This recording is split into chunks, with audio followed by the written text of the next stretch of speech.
Welcome back to my YouTube channel. I hope आपको last video अच्छे से cover up हो गई होगी हमारी परफॉर्मेंस अप्रेजल की और मेथड्स भी।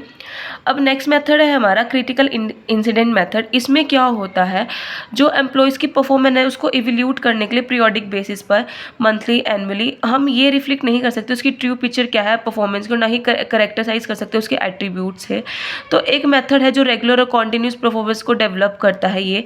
तो इस मेथड को डेवलप करा गया है हमारे आर्म फोर्स ने, ताकि इसके अंदर हम जो रेटर जो सुपरवाइजर है वो कंटिन्यू ऑब्जर्व कर सकते हैं, हमारे ऑब्जर्व कर सकता है कि एम्प्लॉयज़ की क्या परफॉर्मेंस है, क्या बिहेवियर, क्या डेविएशन है, नॉर्मल है या नहीं है। तो उसके जो डेविएशन है from the normal behaviour process को हम उसको क्रिटिकल इंसिडेंट कहते हैं। मतलब means expressional behaviour of the employee जो रेगुलरली और irregularly absent from the work होता है, जब वो ओबे नहीं करता सुपरवाइजर या मिसबिहेव करता है, या फिर परफॉर्मेंस से बिलो स्टैंडर्ड है, या फिर पुअरली क्वालिटी प्रोडक्ट एक्सेप्ट कर रहा है, या वेस्टेज कर रहा है और नहीं, या रिजेक्ट कर रहा है इंटीरियर को, क्या स्टैंडर्ड है उसका। मतलब इन सारी चीज़ों को परफॉर्म करते हैं। इस सब को इलुस्ट्रेट करने के लिए हम क्या करते हैं, हम रेट करते हैं, उसको इंसिडेंट दे देते हैं एम्प्लॉय को वर्किंग कंडीशन पे, और जो उसके जो नेगेटिव पॉजिटिव इंसिडेंट है उसको हम रिकॉर्ड कर लेते हैं एक बुक में। जो रिटर्न रिकॉर्ड होगा उस इवेंट का और वही उसके उस इंसिडेंट को हम रिकॉर्ड कर लेते हैं। एक मेरिट क्या है कि हम उस परफॉर्मेंस को प्रेज कर सकते हैं कि क्या ऑब्जेक्टिविटी परफॉर्म करी गई है उस एम्प्लॉय के द्वारा। और ड्रॉबैक यही रहता है कि जो क्लोज अटेंशन होती है उस रेट को हम उस एम्प्लॉय की जान सकते हैं, ना इधर पॉजिटिव नेगेटिव उस इंसिडेंट का वो एम्प्लॉय रिकॉर्ड करेगा, और डिफिकल्टी भी नहीं होती और वो डिफिकल्ट होता है अप्रेज करने में लगे कि क्रिटिकल इंसिडेंट उसने डस करा है नहीं करा। फॉर एग्जाम्पल हम एक इंसिडेंट दे देते हैं कि हमारी यूनिट में ये प्रॉब्लम है, हम आपको ये टास्क दे रहे हैं कि आप इससे इसका सोल्यूशन निकाल के लाओ, चाहे वो आइदर पॉजिटिव निकाले नेगेटिव निकाले, उस बेसिस पे हम उसकी परफॉर्मेंस को मेजर करते हैं, जिसको हम क्रिटिकल इंसिडेंट मेथड कहते हैं, जिससे हम अपना ऑर्गेनाइजेशन का सॉल्यूशन भी फाइंड कर सकते हैं और उसकी परफॉर्मेंस को मेजर भी कर सकते हैं। ऐसे मेथड ये बहुत फ्री फ्रॉम अप्रेजल होता है हमारे एम्प्लॉयज़ की परफॉर्मेंस को जब हम रेट करते हैं। इसमें क्या होता है, जो रेटर है वो इवैल्यूएट करता है हमारे एम्प्लॉयज़ के रिलेशन कैसे वेरियस अदर फैक्टर्स है, लाइक कि ओवरऑल परफॉर्मेंस क्या है, जॉब की नॉलेज कितनी है, स्ट्रेंथ और वीकनेसेस क्या है एम्प्लॉयज़ की, प्रमोशंस का प्रोस्पेक्ट क्या है, एम्प्लॉयज़ के एट्रीब्यूट क्या है, कितनी ट्रेनिंग और डेवलपमेंट की नीड है।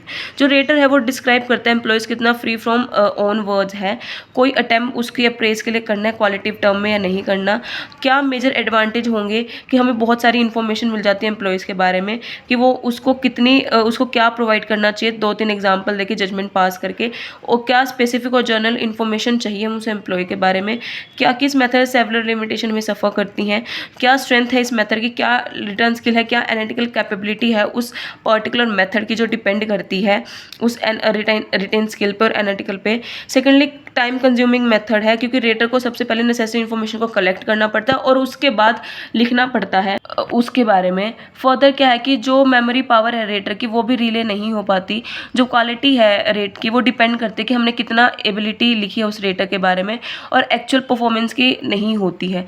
तो जो परफॉर्मेंस होती है उसी को हम एक ऐसे फॉर्म में लिखते हैं, सूटेबल और एनालाइज करते हैं। फॉर एग्जाम्पल एचआर है वो सारी डिपेंड करता है, वो देख लेता है कि परफॉर्मेंस का कितना कितना जो एट्रीब्यूट्स आए थे, अब वो ऑब्जर्व करता है, वो साथ साथ नहीं लिखता, ठीक है। तो उसके लिए इतना मुश्किल है, वो अब सारी चीज़ें तो उसको याद नहीं रहेगी हर एक एम्प्लॉय के बारे में, तो उसको रिपोर्ट तैयार करनी चाहिए। अगर उस पर्सन को लिखना ही नहीं आएगा, अब जो उसने जिसको अप्रेज किया, जब पॉजिटिव किया नेगेटिव, उसको लिखना भी तो आना चाहिए। अगर वो प्रॉपरली लिखेगा ही नहीं तो हम किस बेसिस पे उसको उसकी परफॉर्मेंस को एनालाइज करेंगे। तो एक एक्सपर्ट को होना चाहिए उनकी परफॉर्मेंस को नोटिस करने के बारे में, ऑब्जर्व करने बारे में, साथ साथ रिपोर्ट मेंटेन करने बारे में, और फिर उनके लिए एक ऐसा ऐसे लिखने के लिए ताकि हम उसको ईजिली पढ़ पाए, वो क्लियर हो, इजी टू अंडरस्टैंड, और एक सिंपल वर्ड हो जिससे हम उसकी परफॉर्मेंस को अप्रेज कर सकते हैं, एनालाइज कर सकते हैं, और उस परफॉर्मेंस एवोल्यूशन से हम उसको जजमेंट पास कर सकते हैं। फील्ड रिव्यू मेथड, इसमें क्या होता है, जो अप्रेजल है वो रेटर्स होती है, और जो रेटर्स हैं वो कंडक्ट करते हैं कि क्या रिव्यू होंगे, ट्रेनिंग देनी चाहिए और कंडक्ट करना चाहिए, जो क्या रिटर्न स्किल्स हैं। जो हमारा एचआर मैनेजर है वो इंटरमेट करता है हमारे सुपीरियर्स को, इवैल्यूएट करता है सबॉर्डिनेट्स को। जो रेटर्स है इंक्वायर करते हैं superiority about the performance of the subordinates, और जो उनकी स्ट्रेंथ और वीकनेसेस हैं।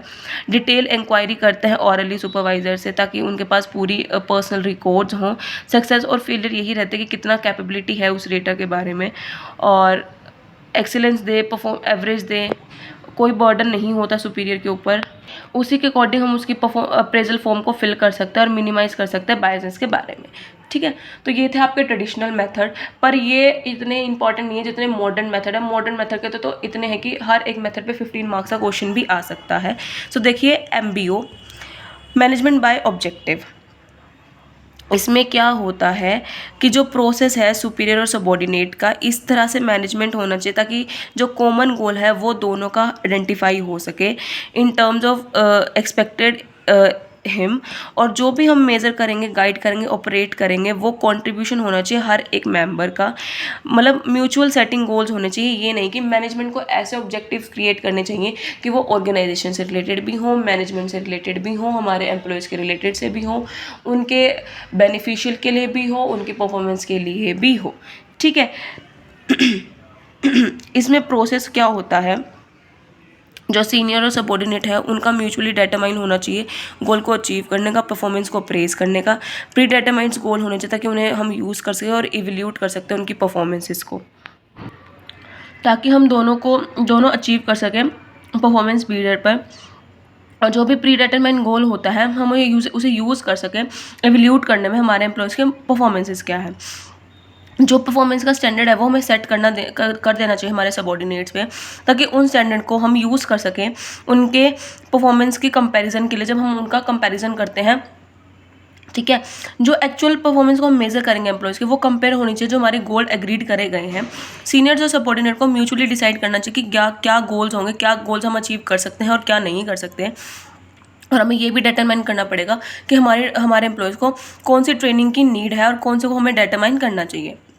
हमारे न्यू गोल्स और स्ट्रेटजी भी एस्टेब्लिश होनी चाहिए अगर हमारे बिजनेस एनवायरनमेंट में कोई चेंज आ रहा है तो, और उसके बेसिस पे भी हमें परफॉर्मेंस लेवल को मेज़र करना पड़ेगा। ठीक है, जो MBO है वो कॉम्प्रिहेंसिव टेक्निक है मैनेजमेंट की और प्लानिंग और कंट्रोल करने की, जिसमें बहुत सारे पार्टिसिपेटिव गोल अचीविंग होते हैं। जो म्यूचुअल गोल होता है हम उसको इम्प्रूव करते हैं ताकि हमारा गोल हो क्लियर हो, रियलिस्टिक प्लान हो हमारे पीपल्स के लिए, ताकि जिसको हम कमिट कर सकें। और ये सर्व भी करता है कि सेल्फ कंट्रोल हो हमारे एम्प्लॉयज़ को और हमारी ऑर्गेनाइजेशन का, जिससे हमारी प्रोडक्टिव इंक्रीज हो, हमारे एम्प्लॉयज़ की भी हो, और क्लियरली अंडरस्टैंड कर पाए कि उनकी क्या रिस्पॉन्सिबिलिटी है जो प्रमोट हो रही है, अकाउंटेबिलिटी हो रही है, और हम मेज़र कर सके जो भी हमारा इंस्ट्रूमेंट है एक्चुअल परफॉर्मेंस को इवैल्यूएट कर सके, कंपेयर कर सके हमारी एक्सपेक्टेड परफॉर्मेंस से। अप्रेजल हमारा रिजल्ट ओरिएंटेड है, ना कि ट्रेट ओरिएंटेड। और MBO कई बार सेवरल लिमिटेशन से भी करता है, और जो MBO है वो गुड है थ्योरी के लिए बट प्रैक्टिस के लिए बिल्कुल सही नहीं है। नाउ 360 डिग्री अप्रेजल मेथड, जो मैंने पहले बताया था बहुत मोस्ट इंपॉर्टेंट है, जो हमारे हर एक से कंपेयर कर रहे हैं, हमारे सीनियर से, सबॉर्डिनेट से, कंसल्टेंट से। ये मल्टीपल रेटर है जो 3 डिग्री हर किसी से कंपैरिजन करके चलता है। एक ब्रॉडर पर्सपेक्टिव रहता है जो कि यूज़फुल है हमारी better development of the employees के लिए। इसका एडवांटेज इसमें मल्टीपल रेटर्स होते हैं और एम्प्लॉयज़ की परफॉर्मेंस को अप्रेज करेंगे विदाउट एनी बायसनेस। और एम्प्लॉय को जितना भी हम कंपेयर करेंगे वो उसके खुद के लिए करेंगे, ताकि उसकी हम आइडेंटिफाई कर सके, मेज़र कर सके उसमें interpersonal skill, team building, customer satisfaction कितनी है। लिमिटेशन ये है मल्टीपल रेटर्स होते हैं तो हमारा जो बैलेंस और ऑब्जेक्टिव फीडबैक है वो इमीडिएट सुपरवाइजर तक ही पहुंच पाता है। जो टेक्निक है वो बड़ी सारी ऑर्गेनाइजेशन मतलब वो लार्ज ऑर्गेनाइजेशन मतलब MNCs में यूज़ करा जाता है। तो सबसे पहले मेरिट सेल्फ अवेयर हो जाता है। जो हमारा एम्प्लॉय है उसको अपने बारे में बहुत सारी नॉलेज मिलती है डिफरेंट पर्सन से, डिफरेंट लेवल्स ऑफ मैनेजर से और डिफरेंट काइंड ऑफ पीपल से। सारी बायसनेस रिमूव कर सकती है। हर कोई पर्सन बायसनेस नहीं कर सकता। अगर कोई पर्सन उसको अच्छा बताएगा तो कोई उसको बुरा भी बताएगा, तो दोनों एक्सपेक्ट होंगे, नेगेटिव भी पॉजिटिव भी। फ्लेक्सिबल है क्योंकि हर एक पर्सन अपनी जजमेंट पास करेगा उस एक पर्टिकुलर एम्प्लॉय के लिए, तो वो फ्लेक्सिबिलिटी होगी, उसमें कोई भी झूठ फरेब गलत बायसनेस नहीं होगी और उसकी वो एक्चुअल चीज़ बताई जाएगी। इंक्रीजेस कम्युनिकेशन, अगर हर कोई बताएगा तो वो जो एम्प्लॉय है वो हर किसी से कम्युनिकेट कर पाएगा, वो अपनी बात बता पाएगा कि नहीं हाँ जी सर मैंने यहाँ पे कमी रखी, आपने मुझे यहाँ सही बताया और आपने मुझे यहाँ गलत बताया, मैंने यहाँ पे इतना एफर्ट तो डाला था, तो वो ईजिली कम्युनिकेट भी कर पाएगा। ठीक है। डीमेरिट्स क्या है, टाइम कंज्यूमिंग बहुत ज़्यादा, क्योंकि हर किसी से पूछना एक पर्टिकुलर पर्सन के बारे में, हर किसी के बारे में जजमेंट पास करना बहुत लंबा मेथड है। जितना टाइम कंज्यूमिंग होगा उतना ही पैसे लगेंगे, क्योंकि हर कोई अपना काम छोड़ के तो किसी को बताएगा नहीं, तो हर किसी के लिए पैसे लगेंगे। कई बार क्या होता है कि एम्प्लॉय फीडबैक से एग्री नहीं कर पाता, कई बार वो डिसएग्री होता है कि नहीं आपने गलत बताया, मैं तो बहुत अच्छा हूँ, तो कई बार डिसएग्री भी हो सकते हैं, ठीक है। ह्यूमन एसेट अकाउंटिंग मेथड, इसमें क्या होता है, ये पॉपुलर टेक्निक नहीं है, मॉनेटरी वैल्यू अटैच होती है इससे, जो इंटरनल ह्यूमन के जो गुडविल के लिए होती है, जो हाई मोरल जो ऑर्गेनाइजेशन और जो डिक्रीज करती है हमारी, जो हमारे जो कॉन्फ्लिक्ट है उसको, डिस्प्यूट्स को रिमूव करती है, जो वैल्यू है हमारे ह्यूमन एसेट की वो इंक्रीज होते हैं, जो कैपेबल पर्सन है वो ऑर्गेनाइजर को ज्वाइन करते हैं और जो नहीं है वो निकाल देते जाते हैं। तो मेथड ये जो की कैजुअल है, इंटरव्यूइंग है, तो उनको ही इवल्यूट करते हैं, जो पॉलिसीज है, स्किल्स हैं, उन्हीं को हम इवल्यूट करते हैं लॉन्ग टर्म पीरियड में, और जो जिसको ह्यूमन एसेट अकाउंटिंग कहते हैं। मतलब इसमें ज़्यादा कुछ था नहीं बताने का, ठीक है। बिहेवियरली एंकर्ड रेटिंग बार्स क्या है, एक ऐसा मेथड जो हम क्वालिटेटिव और क्वांटिटेटिव एक्सपेक्ट पर करते हैं। मतलब क्वालिटेटिव जो उनके अंदर एट्रीब्यूट्स है, और क्वांटिटेटिव 1 2 3 में उनको रेट करना, जो कि लेस और मोर इफेक्टिव हो सकता है। इसमें क्या होता है, मैं एग्जांपल देके क्लियर कर देती हूँ। फॉर एग्जांपल, हमने एक जॉब है, ठीक है, क्लर्क की, ठीक है, हमने उसका स्टैंडर्ड सेट कर दिया कि उस क्लर्क के लिए उस पर्सन को ग्रेजुएट होना चाहिए, कंप्यूटर आना चाहिए, उसकी लीडरशिप क्वालिटी अच्छी होनी चाहिए, वो ट्रस्टवर्दी होना चाहिए, और सबको साथ लेके चलना चाहिए, ठीक है। अगर वो उस चीज़ को कैपेबल करता है तो हम उसको 5 रेट करेंगे। अगर वो उसको नहीं करता, मान लो उसके अंदर कंप्यूटर की स्किल नहीं है, उसको 4 करेंगे। तो इस तरह से हम उसको रेट करेंगे, जिसको हम कहते हैं बिहेवियरली एंकर्ड मेथड, जो जिस जॉब का एक स्टैंडर्ड सेट कर दिया गया है उसी के अकॉर्डिंग हम उनके बिहेवियर के अकॉर्डिंग उनको सेट कर देंगे। वेटर का एग्जांपल आप इसमें डाल सकते हो, जो मैंने आपको दिया था उसके टाइम पर, प्रोसेस के टाइम पर उसको डाल देना। यही बताया कि डिफाइन क्रिटिकल इंसिडेंट, कि बहुत सारे इंसिडेंट होते हैं जिसको हम उनसे रेट कर सकते हैं। मान लो रिपोर्ट सबमिट कराना है, कि वो पर्सन किस तरह से रिपोर्ट सबमिट करा रहा है, जो रिपोर्ट दे रहा है वो अच्छे तरीके से लिख भी रहा है, नहीं दे रहा, सारी नेसेसरी इन्फॉर्मेशन है या नहीं है, उसके बेसिस पर उसको रिपोर्ट करना। आइडेंटिफाई करना कि क्या क्या परफॉर्मेंस में डेविएशन आ रही है, कि उसको नॉलेज है या नहीं है, टेक्निकल स्किल्स कैसे हैं, उसके रिलेशन स्किल्स कैसे हैं, और उसी परफॉर्मेंस को, उसी डेविएशंस को नंबर देना 5 to 10। फिर री एलोकेट करना उस इंसिडेंट को, जो एक्सपर्ट है वो आएगा, उन चीज़ों को एलोकेट करेगा, ऑब्जर्व करेगा, उनके रिलेशंस को, उनकी परफॉर्मेंस को, उनके जॉब ओरिएंटेशन को, उनकी परफॉर्मेंसेस को, उनकी एबिलिटी को, उनके माइंड सेट को, उनके एप्टीट्यूड को सबको सेट करेगा, और फिर उनको एलोकेट करेगा, उनको नंबर देगा, फिर स्केल देगा, उन्हीं इंसिडेंट को नोट करते, और फिर उनका फाइनल इंस्ट्रूमेंट एक एज अ रिपोर्ट तैयार कर देगा, फिर वो अपने मैनेजर को सबमिट कर देगा। रिलायबल मेथड है, जॉब सेटिस्फेक्शन पूरी होती है, मेजर कर सकते हैं उसके बिहेवियर को, और ऑब्जर्व भी कर सकते हैं। उसके बाद आता है असेसमेंट सेंटर मेथड, जो इसमें हम सिलेक्शन देखते हैं, ट्रेनिंग देते हैं, प्रमोशन देते हैं, ताकि हम उसके टेस्ट बाय टेकिंग टेस्ट, ताकि हम टेस्ट लेते हैं और उसी के अकॉर्डिंग हम उसको मेज़र करते हैं कि वो पर्सन एबल है या नहीं है। फॉर एग्जांपल कि क्या किस बेसिस पे हमें एम्प्लॉयज़ को एवेल्यूट करना चाहिए, और कौन सी वेरियस टेक्निक्स को कंबाइन करना चाहिए, कि उनका रोल प्ले क्या होगा, क्या स्टडीज़ मेथड है, किस ट्रांजैक्शन को एनालाइज करना चाहिए, और जो एम्प्लॉई है, जो एक्सपर्ट है, वही उन्हें जज कर सकता है अदर्स को, ताकि वो बेटर जजमेंट पास कर सकते हैं। जो एचआर मैनेजर है वही जज करेगा, तो वो वाइजेस कर सकते हैं। हमें बाहर से किसी एक्सपर्ट को बुलाना चाहिए, ताकि वो उनको असेसटेन करे और असेसमेंट करे, उनको जानने, मतलब कहते हैं ना बाहर से आएगा, हमारी असेसमेंट होगी, हमारा वाइवा होगा, उस अकॉर्डिंग बाहर से आए, ताकि वो जज कर सके, और एक्सपर्ट ही उन्हें अच्छी जजमेंट पास कर सकता है। उसके बाद आते हैं हमारे एसेंशियल्स, कैरेक्टरिस्टिक्स क्या है। सिंपल और इजी टू एडमिट, मतलब जो हम परफॉर्मेंस प्रोग्राम होगा वो डेवलप करेंगे, वो सिंपल होना चाहिए, ताकि हम उसे इजी अंडरस्टैंड कर सकें और इम्प्लीमेंट कर सकें। इकोनॉमिकल होना चाहिए, मतलब ज़्यादा कॉस्ट नहीं होनी चाहिए in terms money of time. जो परफॉर्मेंस अप्रेजल है वो फेयर होनी चाहिए, ऑनेस्ट होनी चाहिए, बाइजनेस का कोई इसमें स्कोप नहीं होना चाहिए। जो भी परफॉर्मेंस का सिस्टम है वो मोस्ट एक्सेप्टिव हमारे एट्रीब्यूट्स पर होना चाहिए, और डायरेक्टली रिलेटेड टू जॉब होना चाहिए।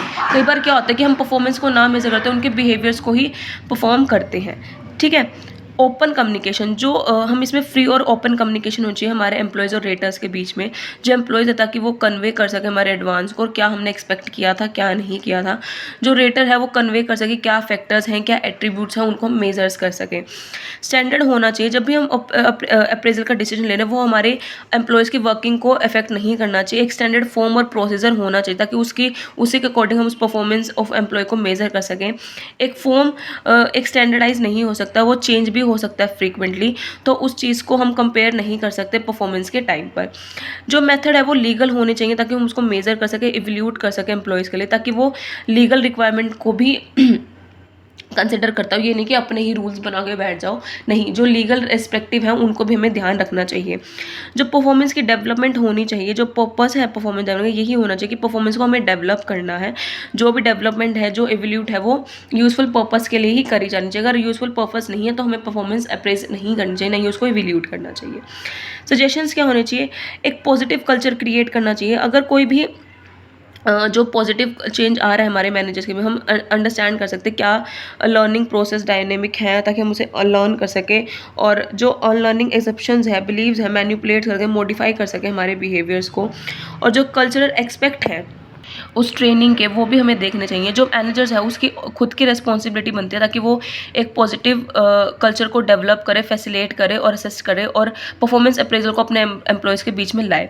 अवॉइडिंग अनइक्वल परफॉर्मेंस स्टैंडर्ड, जो मैनेजर है उसको अवॉइड करना चाहिए कि कोई भी अनइक्वल परफॉर्मेंस, कि किसी के लिए भाई ये वाला स्टैंडर्ड सेट है, तेरे लिए ये सेट है, तेरे लिए ये सेट है, नहीं, इक्वल स्टैंडर्ड होना चाहिए हर किसी के लिए, ताकि वो एम्प्लॉयज़ असेस्ट कर सकें। अनइक्वल स्टैंडर्ड होंगे तो एम्प्लॉय की सब्जेक्टिविटी उस प्रोसेस को डिस्ट्रॉय कर देगा, कोई सोल ही नहीं बचेगी उस प्रोसेस के लिए।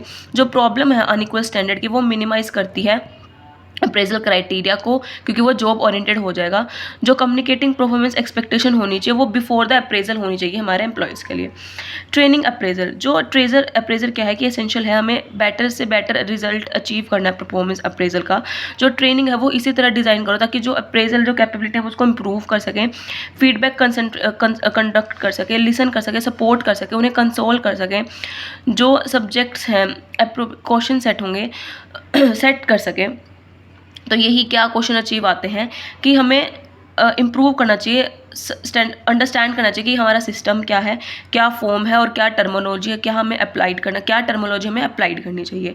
जो एक्यूरेसी है वो इंक्रीज़ होनी चाहिए, और जो कॉमन जजमेंट एरर्स है उसको रिड्यूस करना चाहिए।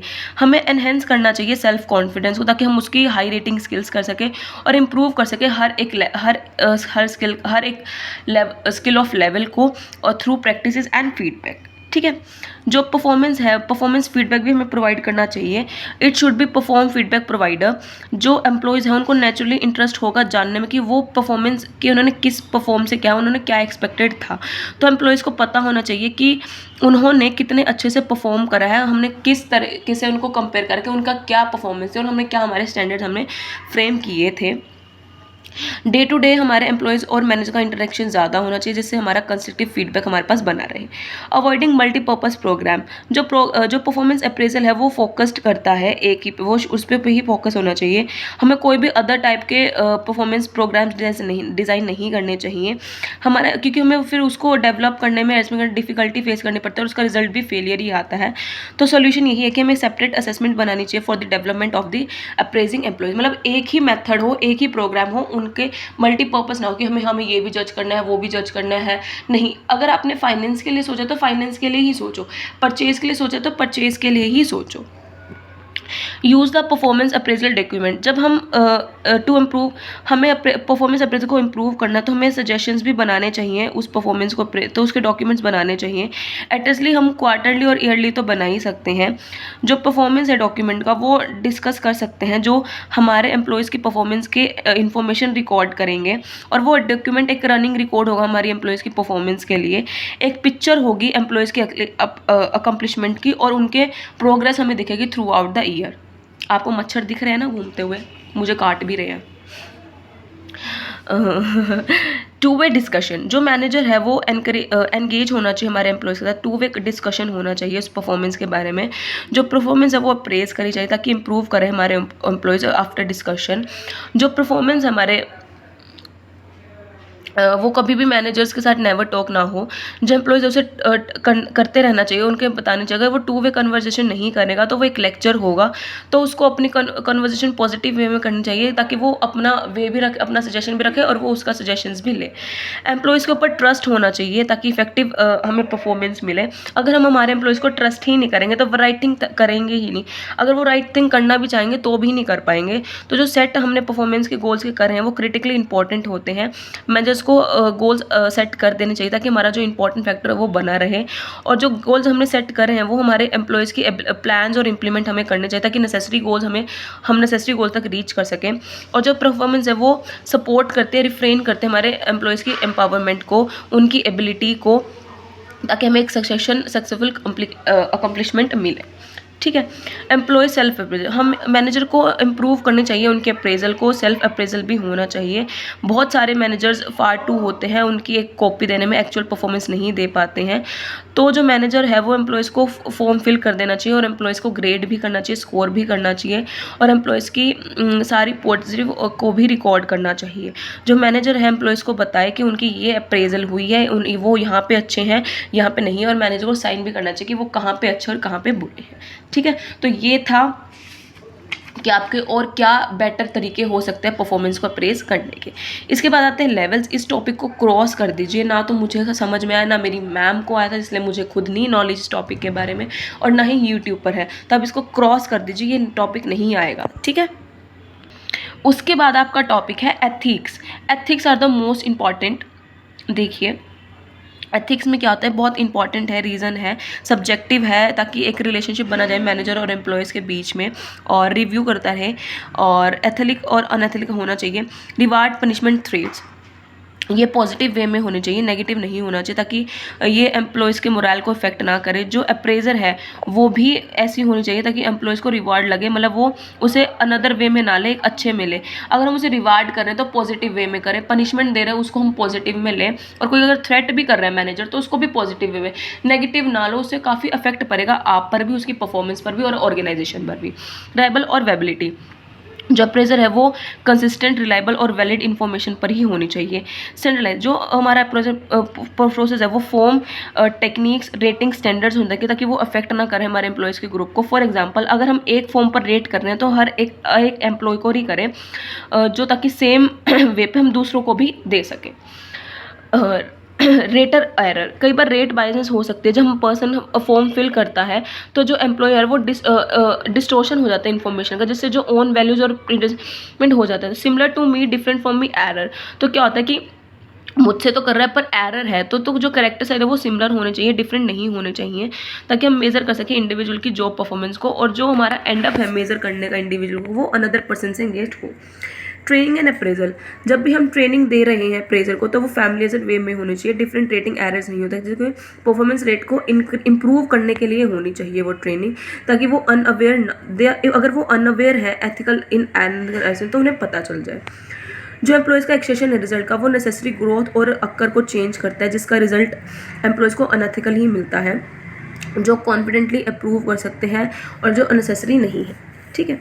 पोटेंशियल अप्रेजल, पोटेंशियल अप्रेजल में क्या होता है कि जो ये फ्यूचर ओरिएंटेड होता है, जिसमें हम जो पोटेंशियल एम्प्लॉयज़ का उसको मेजर करते हैं हाई पोजीशन से। सक्सेशन प्लानिंग होती है, एक होलिस्टिक होता है, जो क्वालिटीज़ है एम्प्लॉय की, जो इंटेलेक्चुअल पर्सनैलिटी कैरेक्टरिस्टिक होता है, जो उसके अंदर होता है, जिसको हम हिडन टैलेंट्स और स्किल ऑफ ए पर्सन को आइडेंटिफाई करना होता है, ताकि जो हम उसका बेहतरीन तरीके से यूज़ कर सकें। क्योंकि जो पोटेंशियल अप्रेजल होता है वो फ्यूचर ओरिएंटेड होता है, और जो ऑब्जेक्टिविटी होती है आइडेंटिफाई करने की, एवल्यूट करने की एम्प्लॉयज़ के पोटेंशियल को, वो हायर पोजीशन पे होते हैं, उनकी रिस्पॉन्सिबिलिटी भी हाई होती है, तो ऑर्गेनाइजेशन को कंसिडर करना चाहिए ताकि उनके पोटेंशियल को वो यूज़ कर सके अपनी परफॉर्मेंस अप्रेजल के पर्पस से। पर्पस क्या होता है, ताकि हम एम्प्लॉय को इन्फॉर्म कर सके उनके फ्यूचर के प्रोस्पेक्ट के बारे में, ऑर्गेनाइजेशन को एनेबल कर सके एक मैनेजमेंट सक्सेशन प्रोग्राम के लिए, अपडेट कर सके उनकी ट्रेनिंग और रिक्रूटमेंट एक्टिविटीज़ के लिए, परफॉर्मेंस को एडवाइस कर सके कि वो ये वाला काम भी कर सकता है, एनहेंस कर सकता है उनकी करियर ऑब्जेक्टिव्स के लिए भी। जो परफॉर्मेंस अप्रेजल होता है वो हमें हेल्प करता है फ्यूचर के बारे में आइडेंटिफाई करने के लिए, उसी के अकॉर्डिंग हम गाइड कर सकते हैं, डायरेक्ट कर सकते हैं, ताकि जो इंडिविजुअल की अचीवमेंट है और जो ग्रोथ है, गोल्स है, वो हो ऑर्गेनाइजेशन के।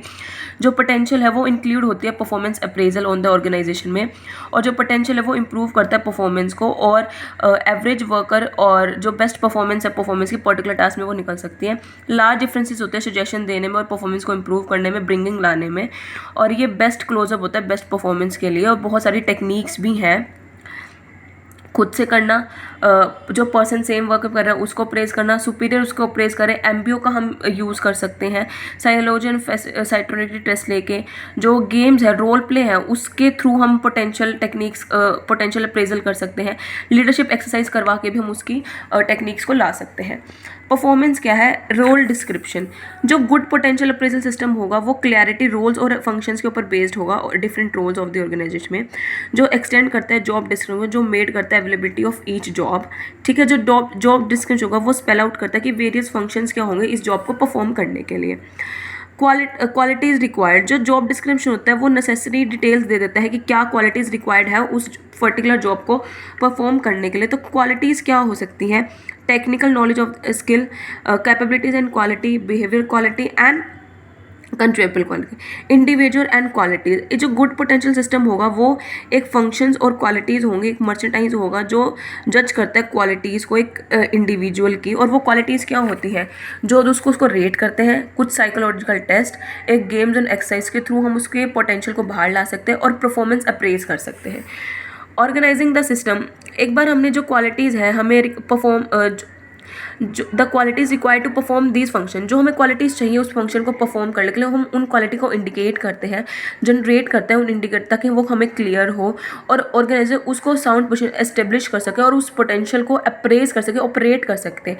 और कुछ एस्टेब्लिशमेंट से ऑर्गेनाइजेशन पॉलिसीज़ भी क्लियर हो जाती है, एक सिस्टमेटिक एक एफर्ट्स दिख जाते हैं। फीडबैक, जो ऑर्गेनाइजेशन है वो बिलीव करते हैं जो डेवलपमेंट होती है ह्यूमन रिसोर्सेज की वो बहुत ज़रूरी है और इसी के लिए हमें अटेम्प्ट करते रहना चाहिए। जो क्लाइमेट है वो रिक्वायर्ड करता है ताकि हमारे एम्प्लॉयज़ जान सकें उनकी स्ट्रेंथ और वीकनेसेस क्या है, ताकि अपॉर्चुनिटीज़ क्रिएट कर सकें।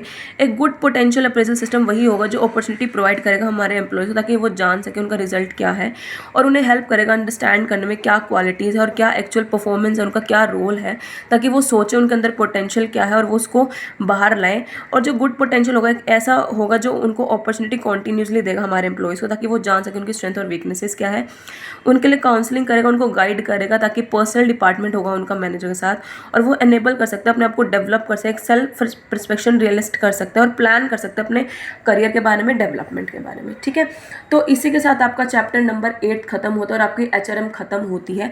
मैं एक एग्जाम्पल देना चाहूँगी पोटेंशियल अप्रेजल का। आपने कई बार देखा है एक बर्फ़ की जगह पे जहाँ पे हीलियर होते हैं, बर्फ़ का टुकड़ा आपको बाहर से छोटा सा दिखता है पर उसके अंदर बहुत सारा होता है नीचे, उसको कहते हैं पोटेंशियल अप्रेजल, जो बाहर से दिखता है। ठीक है, फॉर एग्जाम्पल एक 50 बच्चों की क्लास है, सिर्फ 2 बच्चे आगे आ रहे हैं कि मैम मुझे कैप्टन बनना है, मुझे बनना है, पर जो बैठे हुए बच्चे 48 बच्चे होते हैं उन्हें भी उनके अंदर भी कैप्टन बनने का जज्बा होता है, पोटेंशियल होता है, बस वो हम आइडेंटिफाई नहीं कर पाते, उनके अंदर हेजिटेशन होते हैं, वो अपने आप को बाहर नहीं ला पाते। हमें उस चीज़ को आइडेंटिफाई करना है, उनको अपॉर्चुनिटी देंगे कि प्लीज़ आप भी आओ, उसे अपनाओ और अपनी परफॉर्मेंस दिखाओ। तो वही चीज़ है मैनेजमेंट में, ऑर्गेनाइजेशन में कई एम्प्लॉयज़ अपनी परफॉर्मेंस दिखाते हैं पर पीछे दिखाते हैं, हमें पता नहीं होता, तो हमें आइडेंटिफाई करना होता है। HR मैनेजर का यही काम होता है, उस परफॉर्मेंस को मेज़र करना, आइडेंटिफाई करना, ताकि उस हिडन टैलेंट को हम यूज़ कर सकें, उस स्किल को यूज़ कर सकें हमारी ऑर्गेनाइजेशन के लिए, हमारे HR रिसोर्सेज के लिए, ताकि हम उसका अच्छा बेनिफिट कर सकें, उसका यूज़ कर सकें और हमारे एम्प्लॉयज़ को अपॉर्चुनिटी दे सकें अपने करियर प्लानिंग के लिए, अपने फ्यूचर प्लानिंग के लिए। ठीक है, तो ये था छोटा सा एग्जाम्पल पोटेंशियल अप्रेजल का। और मोस्ट इंपॉर्टेंट चैप्टर आपके लास्ट के 3 चैप्टर तो ये training, performance appraisal and job analysis and designation, तो आप इन्हें अच्छे से कवर अप कर लें। अगर कोई भी डाउट है तो आप मुझसे पूछ सकते हैं और आप मुझे ईमेल आईडी पर या फिर मेरे टेलीग्राम पर या फिर मेरी इंस्टाग्राम आईडी पर पूछ सकते हैं और इस बुक को अच्छे से कवर अप कर लेना, कोई भी डाउट हो पूछ लेना। तो वीडियो को लाइक, शेयर, कमेंट कर देना, चैनल को सब्सक्राइब कर देना। नेक्स्ट सब्जेक्ट होगा हमारा इंश्योरेंस। कल मैं 3-4 चैप्टर्स कवर अप करा दूँगी ताकि आप जल्दी कर सको, क्योंकि कल 29 हो गई है और हमारे पास बहुत कम टाइम है सब्जेक्ट को कवर अप करने का, तो उसी के बिहाफ पे मुझे जल्दी अब कवर अप करना पड़ेगा। ठीक है, सो आई होप आप मेरा साथ देंगे और आप डेली अपना अच्छे से कवर अप करेंगे 3-4 सब्जेक्ट्स जिसे हम ईजिली कर पाए। मेरा यही है कि मैं 15 तक वीडियो डाल सकूं और मैं क्वेश्चन पेपर की वीडियोस भी डाल दूंगी ताकि आपको क्वेश्चन पेपर मिल जाए दोनों सेमेस्टर के। Thank you, have a nice day. कल मिलते हैं न्यू